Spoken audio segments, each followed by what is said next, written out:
everybody. It is Lamar here, your host of the Barber Block Podcast. Welcome back. This is episode number 2, and we are rocking and rolling here today. And today we have a very special guest, another guest here on the show, and his name is Brandon, a.k.a. B McFadden.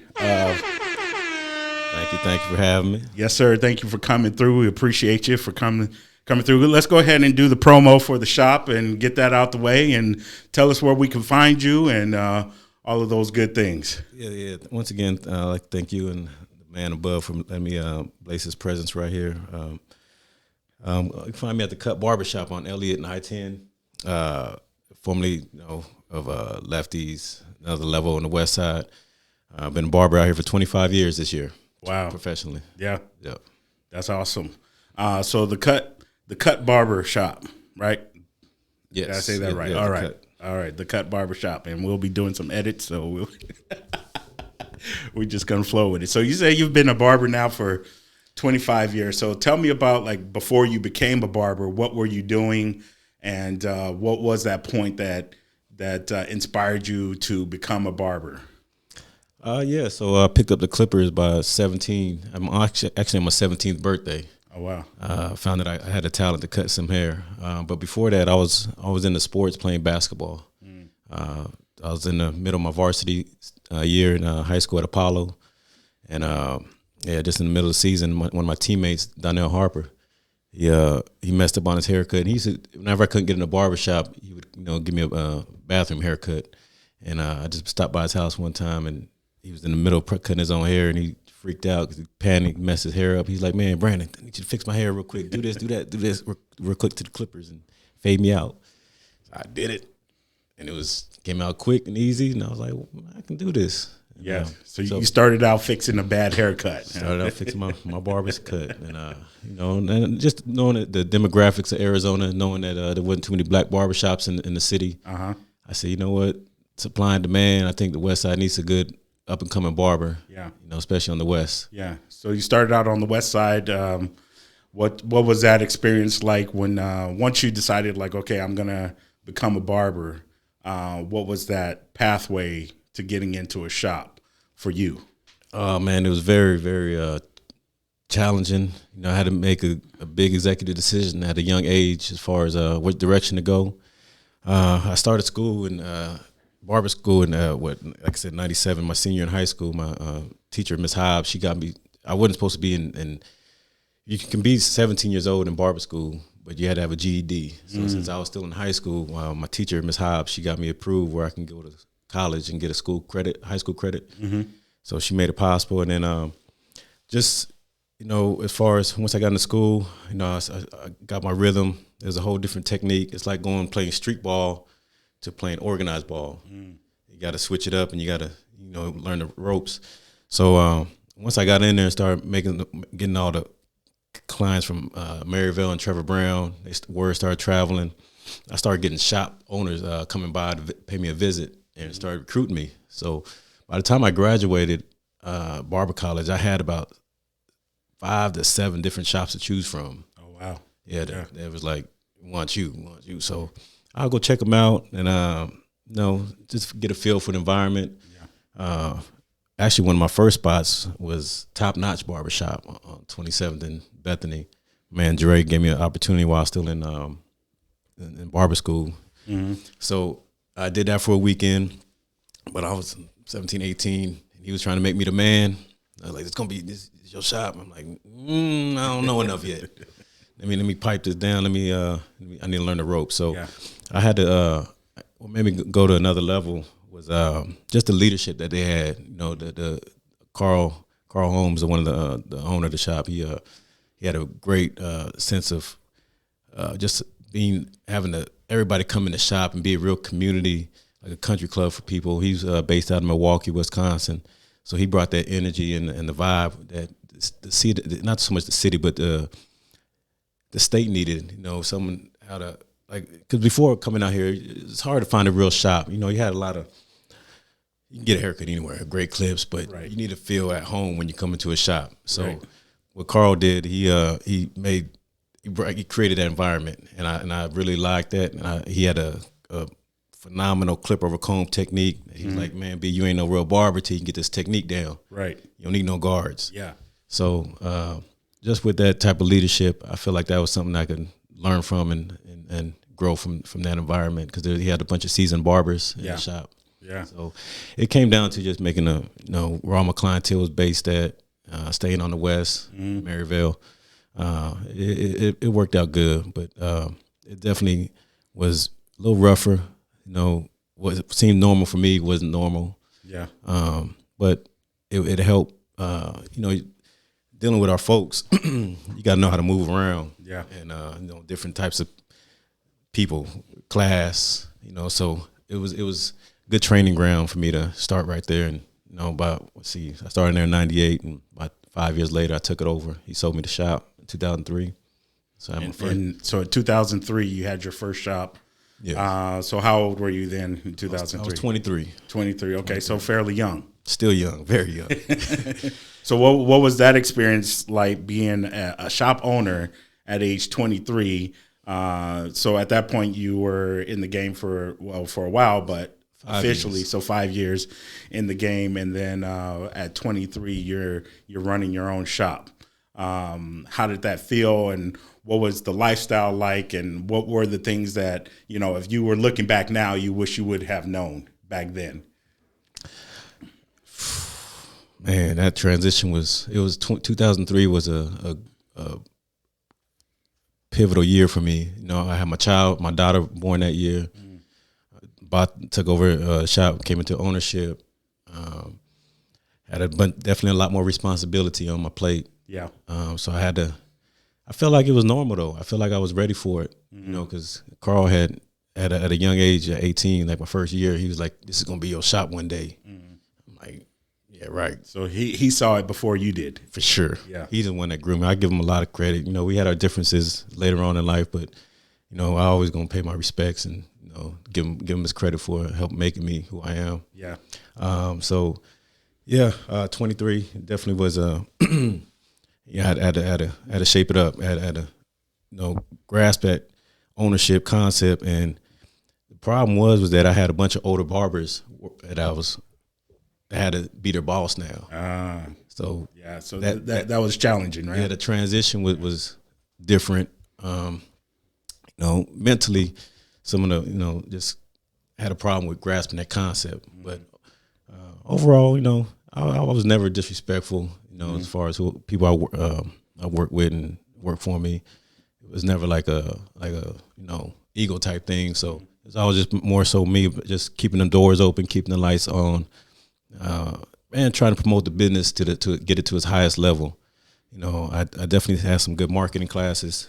Previously, went to college for business at GCC, and so I was able to incorporate that into the barber game and just market like nonstop. So I think I didn't really pay attention to the emotional part of it. I just did what I had to do once I signed up for it. I was all in. Yeah. So with having those seasoned barbers or older barbers in the shop, or that were working for you, were they on booth rent, or were they commissioned, or how did that work? And then as time went on, how did the transition work out? Did people leave, or was there any sort of drama with that, or did it work out pretty well? And what was the next step after that? It was we had a great run. Yeah. From every I kept a solid crew for many years. It definitely wasn't like a revolving door, so I'm pretty blessed for that. But for that crew, the original crew, we lasted a few more years. Lorenzo, Mitch, Dirty Work Kurt, them some barbers that really stuck by my side, and just love the game, love to cut hair. Yeah. So they knew the situation at hand, as far as me coming into ownership, they knew I was ready for that. So it wasn't like that, man. I had some great people, along my journey that didn't have that, that power trip. Like, no, man, we can't let B get bigger than us. Right. So it was a good transition. I had good people, and as far as the growth. People's journeys go different paths for whatever reason. It was never no real conflict as far as if they want to make a move, it was on them. And I really just try to provide the best environment possible for people who want to come work in the shop. So it was, the demand was pretty high to come to my shop. Yeah. So I didn't have that problem. It was more a problem like, I think if looking back, if I could change a few more things, I probably would have fired a few more people. Yeah. Instead of just babying them or working with them. Yeah. Because when it comes to business, you got to take care of business, and the friendship it'll bite you in the ass. So there's a saying, fire quick and hire slow. So that is hard once you have that personal relationship with that person to, you want to keep them and see if there's going to be a change. And, but at what point did you say, well, you said if you had to do something different, that's what you would have done. Yeah. There was a time where I had to fire my best friend, Donnell, the one that started cutting my hair. I hate to put his name out there, but I know he ain't tripping, because it's how we all evolved. Right. I had to help him evolve, but along the process, I had to realize that other barbers are trying to come work for me, and I had no space for them. And these are potentially great barbers. Yeah. So definitely, I kind of regret that, because you got to have good chemistry in your shop, to make it succeed. Like, especially if you're not there all the time. Yeah. So that's one of the problems where if I can't trust a barber that's there and I'm not there, and they're doing stuff that I wouldn't approve of if I was there. If you were there, yeah. You got to go. Got to go. Yeah. So that was a simple red flag that, I was like, all right, it's time for me to tighten up. And, and it also helped me because I was coaching basketball at the time too for Suns Night Hoops. It's like a semi-pro league sponsored by the Suns, 18 to 25-year-olds. And first time I coached was 2005. Started out, I was playing in the league, so they asked me to later on to coach, and it's like, we're gonna pay you, a couple dollars, 3 seasons a year. We're gonna cash you out. Mm-hmm. So I started out first 2 seasons. I tried to pick the best player in the gym, build around them. 0-8, first 2 seasons, and I was like, I told the lady Jen, I was like, I ain't signed up for this. I'm a hooper. I want to get out there and play and help the team. I can't do this. I ain't with the losing. Right. She's like, nah, Brandon, it ain't about you winning or losing. It's about you being a good role model to these kids. Right. I was like, oh, okay. This is. But these kids want to win too. Well, it made me just go down to business and realize what she was saying. Yeah. And I wanted to get these cats a good opportunity to win. Yeah. So it instantly, my barber mode kicked in. I'm like, okay, well, the way I set up my barbershop, have a strong man in the front, the weak barber in the back, so he can learn, not get all the attention. I said, I got to create my team to where I have a strong point guard, strong big man, strong, everybody that plays their position, instead of just having that one muscle man doing everything. So you had a strategy. Yeah. So you used your sports background strategy to apply that to the business. And so how did that work out for you? And night and day. I won 4 championships in a row after that, after I made that change. Yeah. And they let me keep my team together. Shout outs to Jay Hood, Jarvis, Beasley. We just had a great team, man, and it was fun. Actually, I learned a lot in the process. I look at the game a lot different now, from the players and coaches' perspective. But all in all, it's business. Like, you got to have good leadership. Yeah. And it trickles down. Yeah. So if you got shady leadership, it trickles down. Right. Yeah. So after the first shop, what was the next step in your journey? What happened? And did that shop close? Did you sell it? What was the transition out? And what happened? That was a good 12-year run.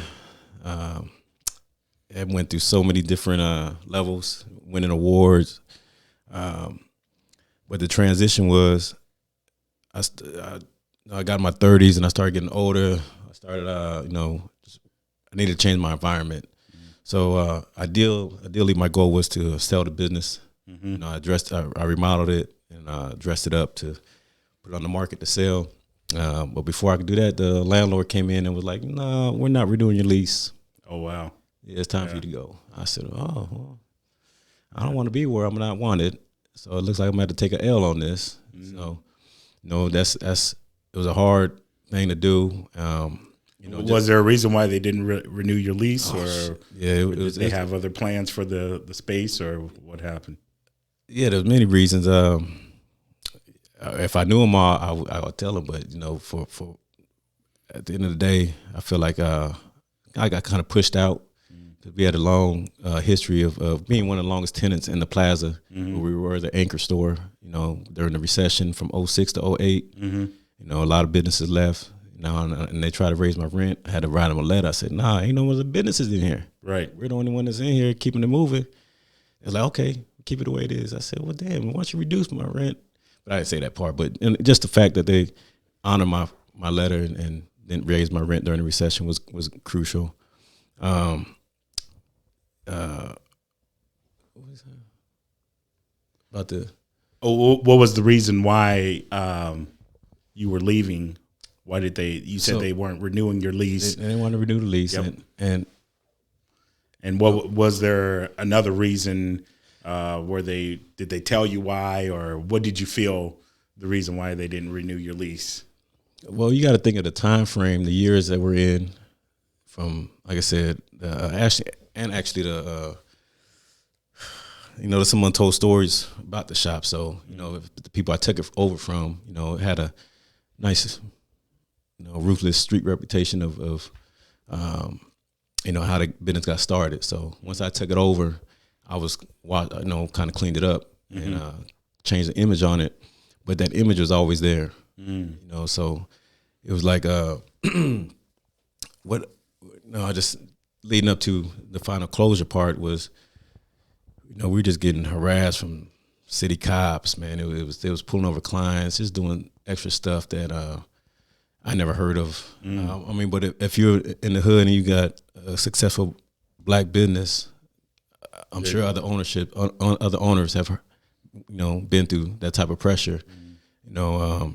So all eyes were on the shop, and the harassment got super intense. Where I wish I'd had my lawyer game intact, where I would have, you know, put a lawsuit on the city of Phoenix. But I did have to call the sheriffs on the police, on the city cops one time for harassment. Yeah, and it worked, but it was just, it comes to that level of your livelihood. It's like, it's not that serious, right? Like, you're just trying to make money, trying to take care of old folk, young folks, and you know, make people look good, feel good. So, you know, just that part of the game I didn't sign up for. But as a bigger part of being a black man and being in business, I understood what was going on, and it was just more frustrating. So it made me move forward in a different way. You know, that's what actually made me go to the next adventure. You know, because I felt like I needed more backup, more support, and I didn't want to give them more like-minded brothers that move like me, if not better. So where did you go after that? What was the next step? Yeah, so I was always had a relationships with many other barbers out here, many other owners. You know, so I ended up going to out in Chandler, Lefties, shot by Lefties. Shout out to Dwayne Phelps, very good guy that gave me an opportunity to, yes, sir, give me a chance to shine. Yes, sir. And I think is that where we met? I'm trying to remember which shop we met in. But yeah, that was, what year was that? That was 2014. December, 2014. Okay. September 2nd. Yeah, so that's been a minute. Yes. So definitely was a big transition, you know, as far as going from Maryville to Chandler or Awatuki. A change I needed, you know, but it's still, it's like anybody coming from the East Coast or coming from different places of the world. You come to this place where the grass is green. Yeah. Birds chirping and rabbits in the grass. It felt like vacation, you know. So I appreciated it a lot. You know, definitely was a different speed of, you know, my career where I had to get back to work and rebuilding my brand. So that was a challenge, but I was up for it. It went from $12 haircuts to $60 haircuts. Yeah. So I was motivated. At the end of the day, I love cutting hair. I love making people feel good, look good. So when you add more money to the game, it's you're gonna work harder and better. Yeah. So where did you? You've also cut some celebrities, some pro athletes, and probably some semi-pros and things like that. Who was your first, and was it at Lefty's or was it at a different shop, or do you remember who your first celebrity cut was? Yeah. They had to tell me who he was. I didn't know he was a celebrity, but he came in like he was big. Yeah. And the whole shop was like, "Oh, that's Floyd Mayweather." Oh wow! I said, "Oh, who's Floyd?" And I was like, "Man, fix your face right now." Blah. So he was fighting. He was in training for Diego Corrales. So I really went to hip. The lightweight game wasn't as powerful as it is now. It was Mike Tyson era, right? Lennox Lewis era, right? So you got Pretty Boy Floyd coming up. So yeah, he came in the shop. Somebody at the hotel, he had asked somebody at the hotel where they got his haircut, and it was one of my clients. So he sent him over to me, and he called. He's like, "Hey man, I'm trying to come see you get a cut."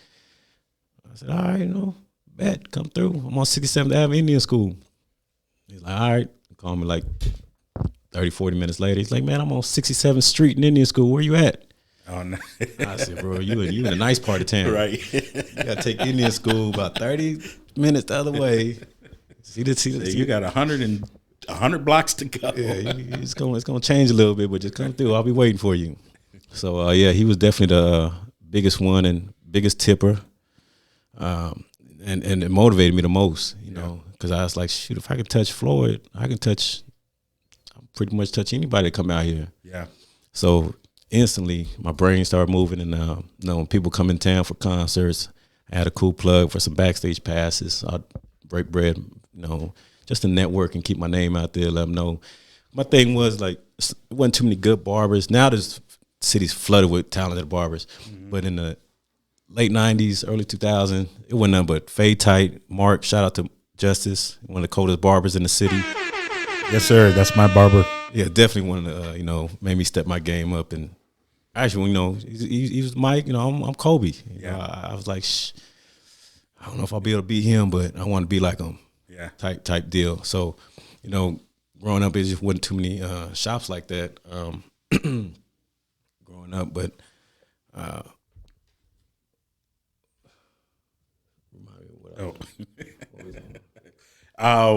the question was about we were talking about celebrities, right? So your first celebrity barber or celebrity cut was Floyd, and then once you had that experience, you talked about you were networking, and that gained you more celebrity clients when they came into town.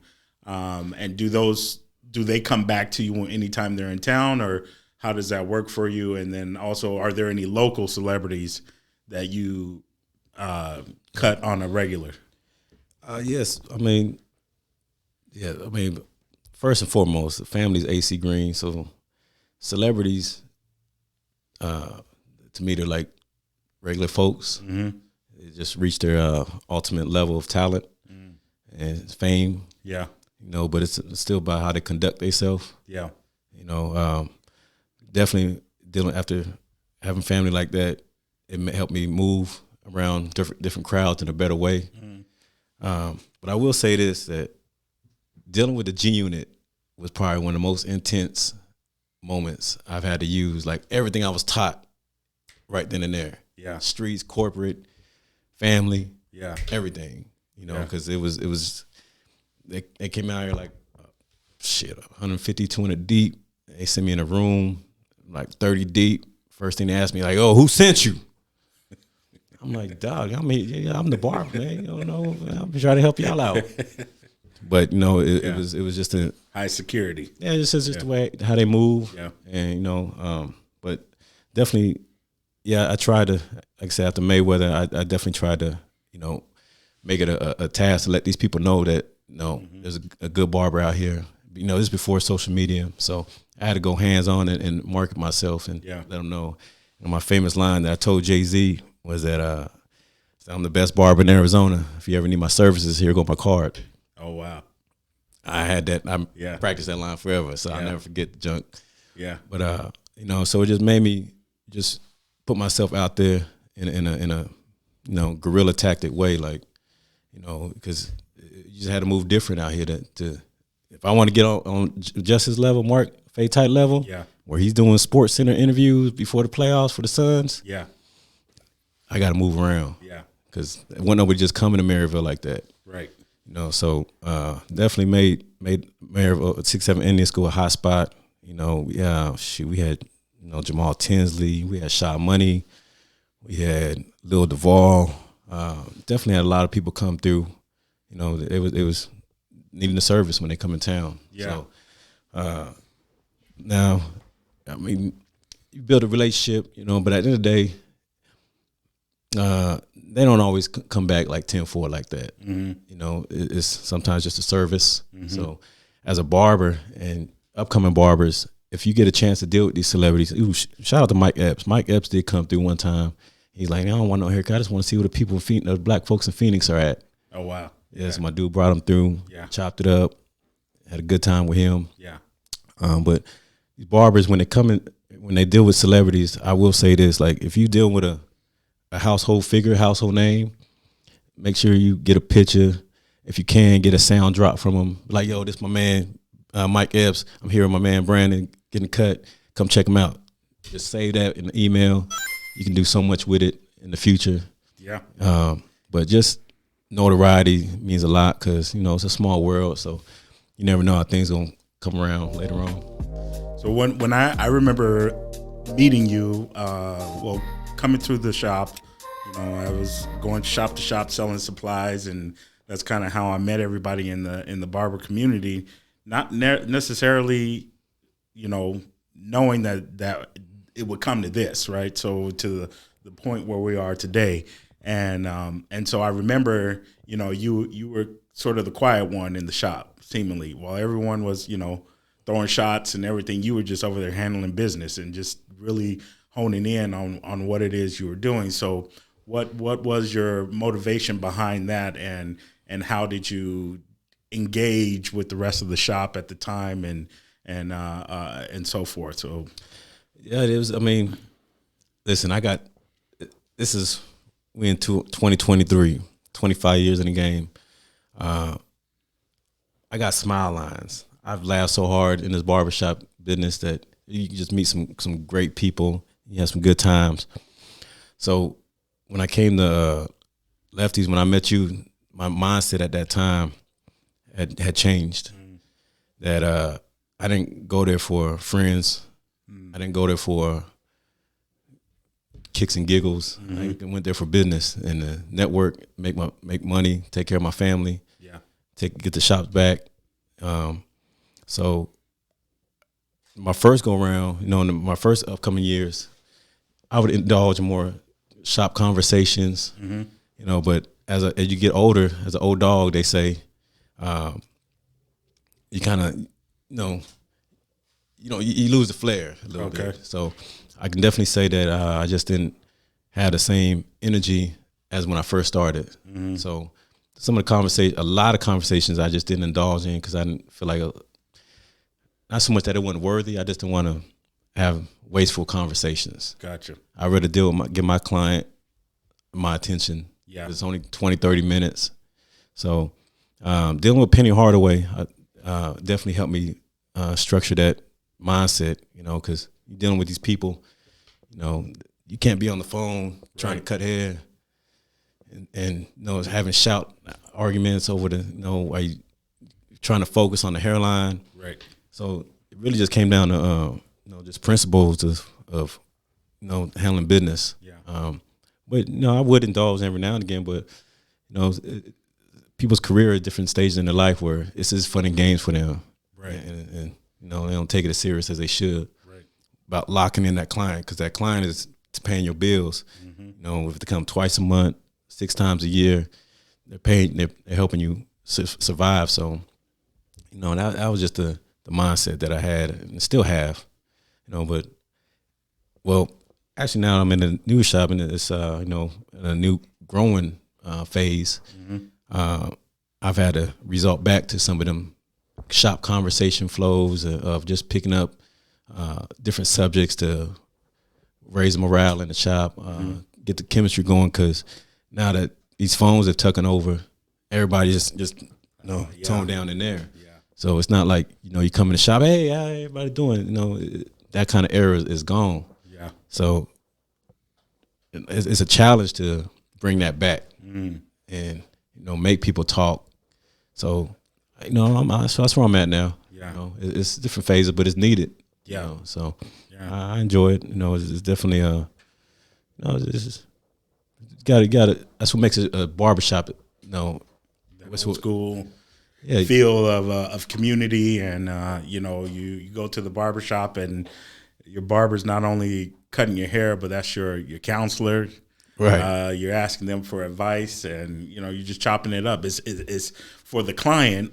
Me being on the client side, I know it's an outlet for me, right? Like just to let some things go. And so, if the barber is distracted or doing other things and not paying attention to me, I'm not coming back. And I think that's the one thing why I've stayed with where I am now for the past, 5-7 years, something like that. And me moving from California, I had the same barber for about 10 years living in Los Angeles. This episode is brought to you by Leonetti's Barber Supply. We've been in the barber supply business since 1968, helping barbers deliver their best haircuts. We're located at 1633 East McDowell Road, Phoenix, Arizona, 85006. We've got everything you need. We've got your clippers, we've got your trimmers, we've got your disinfectants, everything you need to help you deliver your best haircut. Now let's get back to this episode. In Los Angeles. And so moving here, that was hard to find. And so I would drive back to LA every 2 weeks just to go get a haircut. Crazy. Yeah, it's like that. Because I couldn't find any. One, I didn't really know. We were living way out in now Santan Valley, but it was Queen Creek back then. And definitely not finding us around, and so it was a challenge. So I understand, being the customer, the client, you want, even if I fall asleep in the chair, I still want to know that if I stopped or whatever, that you're focusing on me and giving me the best service, the consistent service every time I come back. And so when you talk about the shop morale and bringing it up, what are some of those ingredients or those things that like, okay, I'm doing these things intentionally to attribute to the shop morale? What are those things that you do?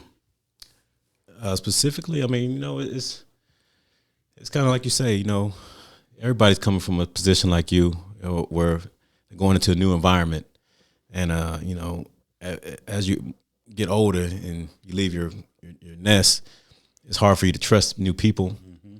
So you get in this defensive mode. Yep. So me being seasoned in the game is it's easy to see when somebody wants to talk but don't want to start it. Mm-hmm. It's so psychological.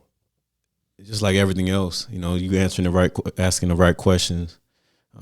You just got to hone into, what your purpose is, being in them situations. I'm there to lead. I'm there to do what I do. Right. So if it takes to talk about the weather, or talk about sports events, or talk about current events, try and keep it light to where it's going to go in a good direction. Mm-hmm. So I think it's just focusing on the energy in the room, and also just trying to learn, why you crossing these people's paths. Mm-hmm. Like you say, you invited me here because how long I've been in the game, and you want to, pick my brain and see what I'm about. So it's kind of like, in the barbershop, if you got a very old, elderly gentleman coming in, I guarantee you he can teach you something that you don't know. Right. So it's kind of, if it's not your client or not, if he is your client, you have to indulge in them conversations to let them say what they want to say. Yeah. Because we got to pass it down. Yeah. The game was passed down to me, and now I'm in a position now where I'm passing it back. Yeah. So it's good that you got to. So the purpose of the barbershop, What would you say has been the craziest thing that you've ever seen happen in a barbershop? Well, like something you'll just never forget, whether it be in an incident or maybe a celebrity or what is it that's just blew your mind? Like, I couldn't believe this happened in a barbershop. You know what? I had this one barber that he's a former military guy, Drew. He had a crazy job title in the military. We had to clean up shit, and but he had he was a very tactical man, like a special agent. I don't know what they called him, junk, but he did some stuff. But on whatever he else had to do, that was one of his job titles. So anyways, we had this one guy come in, and he has to use a bathroom. We like, all right, go ahead. Goes and does his business, and we forget about him. He comes out like 20 minutes later, and there's shit on the walls. Oh. So I was like, yo, man, we gotta ask people, what you doing in the bathroom? You gonna do number one? You only do number one. If you ain't no paying customer, you gonna do number one. You can't be coming in here just and running. Right. So man, I was so glad Drew was, he seen that look on my face. I don't have a strong stomach like that. So man, I give it up to Drew because he cleaned that bathroom up so damn good. And it was cats like that really had my back. I just surrounded myself with a good team. Yeah. I just my dude Sente, stuff got real. I had to diffuse a situation in the shop. Mm-hmm. He over there in the corner with the extension cord. He like, B, I'm just here to protect you. Yeah. I said, damn, Sente, you all right. Looking out for you. Yeah. It's oh man, I could go on forever. Yeah. But it's definitely good humor. Like, I wish we had a camera. Every barbershop could have a camera because we deal with so many people in the public. Yeah. There's some characters. Yeah, that's what we say in the supply business and beauty and supply business. We wish we had camera set up so that we could just record some of the stuff that just goes on. Like, you just can't make it up. Like, this really happens, and just to put it out there. But you definitely come across some interesting characters, and when you're dealing with the public, just like you said. So now, when it comes to building your brand, right? What is it that your brand stands for? What do you want people to know about your brand, and where do you see your brand going? Oh man, that's big. Because when I first signed up, I just wanted to cut some hair. I know all the business part of it was behind me. I wasn't thinking about that. But as I grew, it definitely became, I came big on the food chain on the barber list. So I had to market myself. It's so much about marketing that goes into being an entrepreneur. That it goes hand in hand. That you have to be sharp on the edges, to separate yourself from the crowd. So I just really have fun with it. Just creating a good logo. Really, me being a businessman, I had to conduct myself and make sure that whatever I did, however I walk, however I move, my family would be proud of me. My kids, what I'm doing is I'm representing my last name. I'm representing for my father of 3. So I got to move with my kids in mind. Now I got to make sure I come home at night. But at the same time, I want people to know that they can get a good quality haircut without getting their hairline pushed back too far. Yeah. Without having to just so much more of being a real passionate barber. I wanted to keep that out there. It was never about me just being the best in the city, trying to crown myself as that. Yeah. I just wanted to crown myself as being a genuine barber and, good for the people, like the people's champ. Yeah. But, like I said, as opportunity came and more exposure started happening, is that B just started taking off. Yeah. Like I said, my family called me Brandon, but in the barber game, I'm a B. Like B. Yeah, let's get it. You don't say Brandon. You say Brandon who? No, B McFadden. So yeah, I know when other barbers come into the store, and I'll ask them, who do they look up to? Who are they watching? And a lot of times your name comes up. I don't know if you know it or not, but your name comes up. So you are being watched. Just know that you got some people who you inspire, other barbers out there, and that you're just being watched. You're believe it or not, you're a role model, whether you want to or not. I appreciate hearing that. I don't, because I don't always hear it. I feel it. Sometimes you go to these events. I get one or two people that know who I am, know what I'm about, know the legacy. But like I said, I never did it for the fame. So if they know, they know. Yeah. And it's great to hear, that my time out here hasn't gone and wasted, or, because like I said, I didn't do it for exposure. You got to do your homework to find out what I'm about. Right. So that's dope to hear. Yeah. I really appreciate that. And much love to every barber that's, following the footsteps. I set the bar high, and I set it high for a reason, because the city needed it. Like there wasn't too many good barbers out here in the 90s, and me in high school. You wouldn't taught to let your hair just be naturally free. Like you had no barber just go in there and tape you up and give you that sauce real quick. So as we evolved, I wanted to stay relevant. So it's good to hear that I'm making an impact. Yeah. I can tell you when I in 2004, maybe 2005 it was. When I first moved here, and my first barbershop experience, you talk about pushing back hairlines, man. And oh my God, I was so pissed. Not only that, but at the time I couldn't grow a full beard. So I had the chin strap, right? So I sat in the chair, and, the barber, he laid me back. And when I got up, my chin straps were down here underneath my chin. Man, that was a bad haircut, and that one bad haircut really kind of turned me off from all Arizona barbers, right? I'm like, man, if they come like this, I got to go back to Cali. I'm out. So it's important that how that impression that you make on the client, because you're not just really doing it for yourself, you're doing it for these other barbers too. That the reputation is, because we hear it all the time when we have customers come in the store. Oh, there's no good barbers out here. Oh, there's no good hairstylists out here. And me being here a while, I'm like, I know plenty of good barbers. I know plenty of good hairstylists. You just haven't met the right one.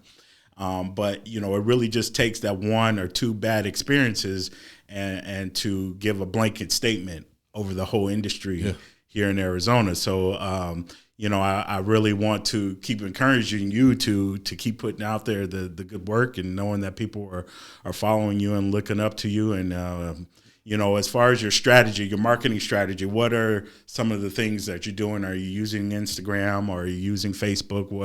What platforms do you use, or, what is your strategy? You know what? You got to use it all. There's no one way to peel this potato. It's definitely, you got to make it all add up. At the end of the day, you will see the results. Me personally, I rely heavy on Instagram, but I'm still not the most social person. Like I'm a private person, but I make sure the content I put out there is powerful, and just lets them know that I'm still active. But as far as me, what I put out there, I'm always challenging myself. Like I definitely feel like you ain't seen nothing yet, So I just had to get with the right team, right surrounding, so I can really hit my peak. I'm gonna keep rising regardless. But it's just when I got a better surrounding cast and everything in life is just it's more supportive, I'm gonna take off even more. But for now, it's definitely about just staying grounded and covering the whole city. Facebook is more of my family. Instagram is, the public. But at the end of the day, I'm just putting, powerful quality content out there.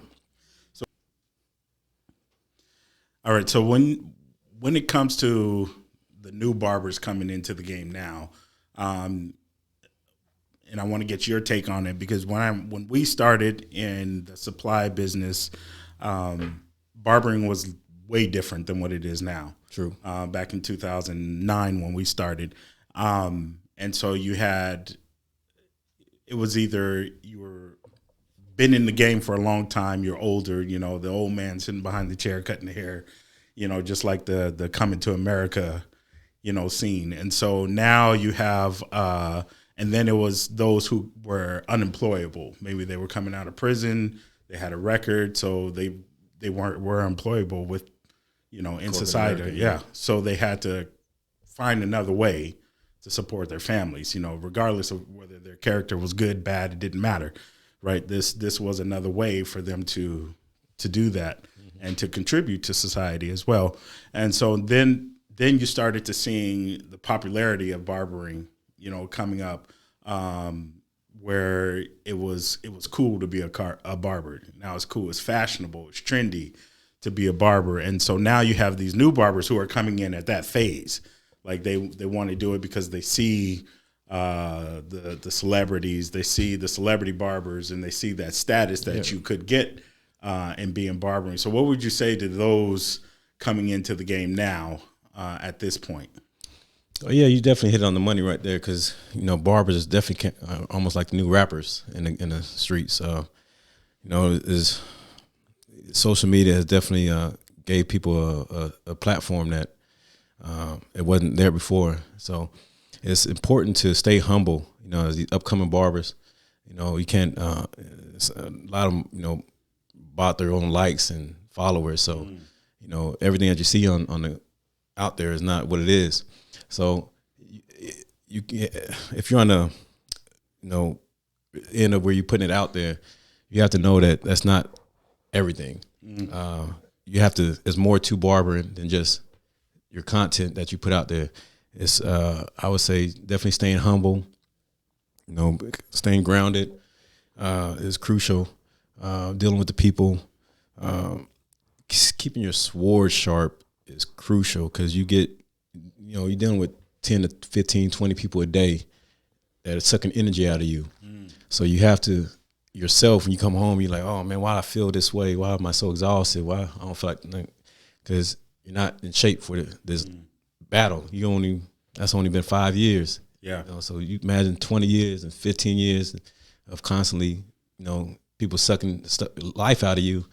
You have to yourself, refuel yourself, refuel your soul.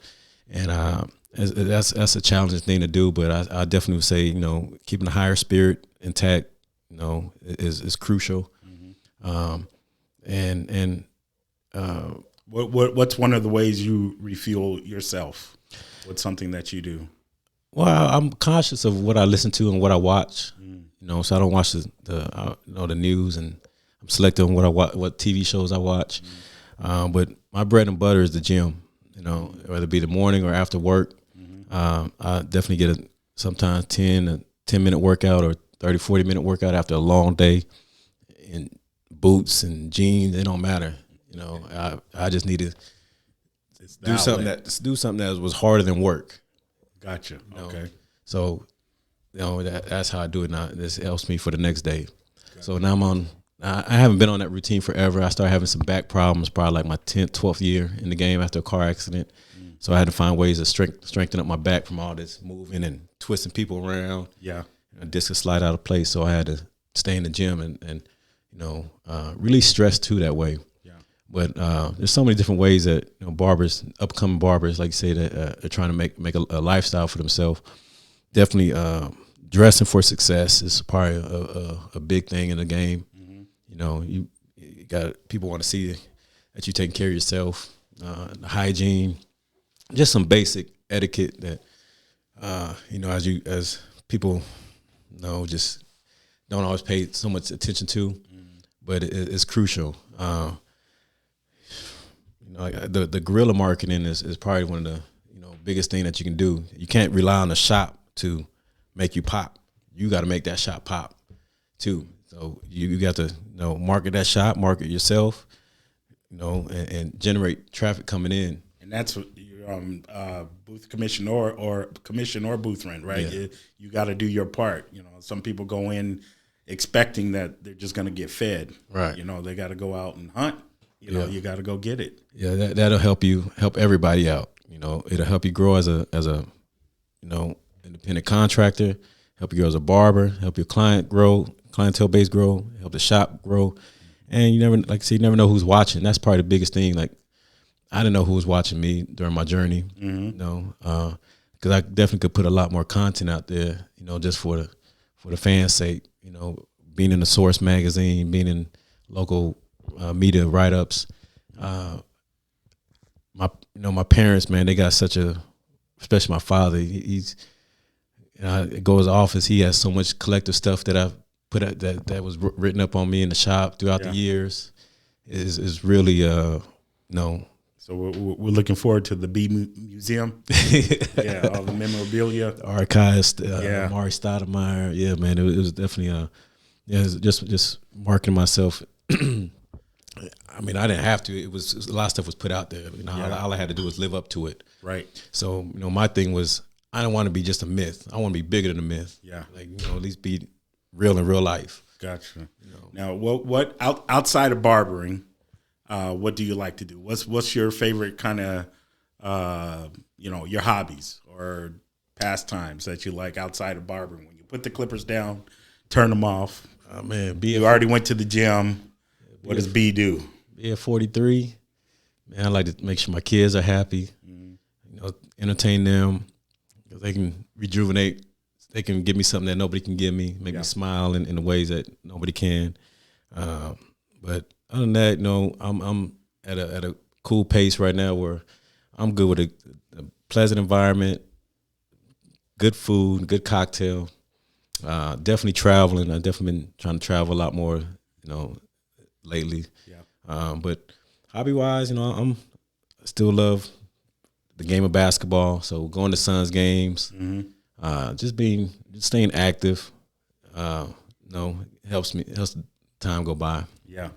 Now the thing that I see when you post is the Camaros. Oh yeah, I forgot about that part. Yeah, that's what catches my eye. Yeah. You know what? That started from my daughter, my oldest daughter, Paris. She's about to be 20 this year. So she got a boyfriend, and he's taking up all my time. So my Sundays is not so, you know, occupied like they used to be. So I had to do something. I had to create something that occupy my time on them days. That I wouldn't be worried about her. And so yeah, I picked up a '94 Camaro during right before the COVID hit, and I worked on that during the whole COVID shutdown part, and I wanted to put some 100 spokes on something, so I threw some spokes on the Camaro and painted it red and got it engine right, and so it's been a good thing for me to do. You know, take 2-hour trips to Sedona in it. For the trip I took with San Diego, got a lot of family in San Diego, but yeah, so now I'm working on the '89 Camaro. I got it's black one. The black IROC. I saw that one. Stick shift. Yes. It's about 89% done. Yeah. The hard part, but that's been a good hobby. Yeah. Yeah. It's such a tedious process. You know, I can't rush it, but it's helped me kind of expand some of my business adventures where I can kind of help people build their dream cars. You know, so I got a good team, a good mechanic team behind me, a good body shop team behind me. Yeah. So yeah, I've been venturing into that. Not too heavy, but yeah. Hey, you're just getting started. I saw one, and for me, it was like, wow, the second one came pretty fast. So it might have been a couple of years for you, but when I saw it, I was like, okay, that seemed like just yesterday when I saw the finished product of the red one. Yes. Yeah. Now I'll give you an insight. I'm already cooking on the third project. I want to do like a '79 Camaro. Wow. Those are 24s on it. Yeah. City ain't never seen nothing like it. What color are you going with that one? I haven't decided yet. Yeah. I'm favoring the blues, like a sky blue, but definitely we'll see when the time comes. Yeah, I'll be watching. Yeah, no, that's Tell you that. It's gonna be different. Maybe one day I can ride in one of them. I don't know. We're gonna take a ride. We're gonna ride around the shop, take around the shops, and have the supply van behind. Yes, sir. Yep. Cool. Well, man, I appreciate you having me yes, here. Sir. I brought the good marketing flyer that we have for the shop. Actually, the cut barbershop. Base up. And a delivery. Special delivery. Okay, well, let's see who this is from. You guys have never tried it. It's going to change your life. So enjoy it. Nice. Oh, wow. This is from the wifey. Nice. Congratulations, man. I love that woman. I just told her this morning how considerate she was because she was thinking about doing something for my mom. My mom's getting ready to go on an international trip, and so she wanted to do something for her. And I looked at her crazy. I'm like, "You're already going out on the trip. What else we got to do?" So she's very thoughtful when it comes to that. So the card says, "Congratulations, husband, on the Barber Block podcast. I'm proud of you and all of your accomplishments. Love you, your wife." It's honorable, man. Solid. Nice. Good stuff. So Good yeah, choice. we're gonna make it happen. Yeah. So like I said, this is just a little promo that we got right now, flooding the streets. The Cut Barbershop flyer, get a couple dollars off on your first cut. 708 West Elliott off of Tempe, right by IKEA. Yes. Yeah. We got a mobile unit. We do pop out at First Fridays once a month by ATL Wings. Yep. Out there campaigning, getting heavy traffic. Shout out to my man Terrence. Very good brother. Give me the green light to do what I do at his business. You know, he's like, man, it's an honor for me to be over there, and he just let me know who I am. Yeah. You know, and he just didn't think something like this would ever happen, but it's really just about, like I said, that higher spirit. You know, he needed some good help. I needed a different angle to do my thing, a different area of growth. So we've been working out real good. You know, follow us on the Cut Barbershop page, Tempe. Definitely see all the latest content on there. You can find me at @beat_McFadden on Instagram. But yeah, you know, definitely gonna make some noise and shake up the Tempe Valley. Yes, sir. What else you got? Man, I brought you a nice congratulations bottle for doing what you do for the barber game, and you know, just keeping the barbers, you know, supplied up, man. I wish, you know, every shop had knows about you, because, you know, a lot of people just doing stuff online. Yeah. You know, so big ups to Leonetti's. Get sassy. Yes, sir. Be yourself, man, for, you know, having a passion to do what you do. Where's the glasses? I know we got some glasses. Get to it, man. A moment of celebration. Yes, sir. Long time coming. Like I said, we're going on almost 10-year run. Yes, sir. It's been a great 10. Definitely know a lot more to go. Absolutely. Cheers, man. More success. Yes, sir. This is how we do it on the Barber Block podcast. We'd like to thank you for tuning in today. And shout out to B for coming through today for episode 2. Stay tuned for more episodes, and make sure you check out the Cut Barbershop, and tune into the podcast where we talk to real barbers, real people, and we do real talk here on the podcast. So we're here to inspire, to educate, and to share. So look forward to seeing you soon. Peace. Peace.